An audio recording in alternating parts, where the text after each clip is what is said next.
L'intérêt d'apprendre une langue étrangère qui s'écrit dans le même alphabet que le français, c'est que l'on apprend que même quand les choses sont écrites avec le même alphabet, les codes de prononciation ne sont pas les mêmes.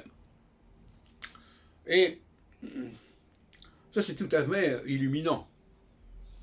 Parce que même dans le cas du français, aussi on peut se dire quel est le code de prononciation correct. Est-ce que ce code a évolué? Est-ce qu'il s'est détérioré? Est-ce qu'il s'est altéré? Donc, par exemple, moi je sais que j'avais appris un peu l'anglais en classe de 8e, le CM1, et bien ça m'avait éclairé. Je me suis dit, tiens, c'est curieux. Ça s'écrit comme en français, mais ça ne prononce pas comme en français. Et ça a enclenché un processus beaucoup plus ancien, beaucoup plus long que j'ai aujourd'hui, à savoir que face à un alphabet, on ne sait pas forcément comment les choses se prononcent. Toute personne qui connaît l'anglais sait très bien qu'on ne prononce pas les mêmes mots au niveau de l'écrit, si c'est du français ou si c'est de l'anglais. Et parfois, d'ailleurs, on se pose des questions. Par exemple, le mot pub, P-U-B, est-ce que c'est la pub ou est-ce que c'est le pub? Il y a des tas d'exemples comme ça. Et donc, par conséquent, dans le cas du rapport entre le français et l'anglais, ça devient très compliqué parce qu'il y a énormément de mots français en anglais, il ne faut pas les prononcer à la française. Bon. Mais maintenant, la question aussi de savoir comment faut-il les prononcer à la française. Et ça n'est pas si évident que cela, parce qu'il y a une perturbation qui se produit, j'en ai déjà parlé. Il faut savoir que nous apprenons à lire les textes selon des codes qui ne sont pas les codes que nous utilisons dans le langage parlé. J'ai fait une vidéo là-dessus, un café philo là-dessus.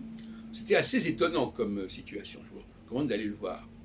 Donc, les gens disent, oui. Alors, donc d'un côté, les gens ont appris à lire, de l'autre côté, ils parlent, et ils ne se rendent pas compte, même à la limite, que ce double apprentissage n'est pas cohérent, n'est pas homogène, n'est pas compatible à la limite. Et le problème, c'est que lorsque les gens apprennent le français, non pas comme langue maternelle, non pas immergés dans un milieu, mais à l'école, ils n'apprennent pas le bon français. Ils apprennent un français qui est décalé, qui fait que, un, on ne les comprend pas, et deux, ils ne comprennent surtout pas ce qu'on leur dit. C'est vrai notamment pour les films. Je suis en train de regarder à nouveau une série de films français. La façon dont on parle le français n'est pas celle que les étrangers imaginent pour le français. Ils se font une idée du français qui est fausse. Par exemple, ils ne comprennent pas qu'en français, il y a énormément de combinatoires de consonnes, par exemple.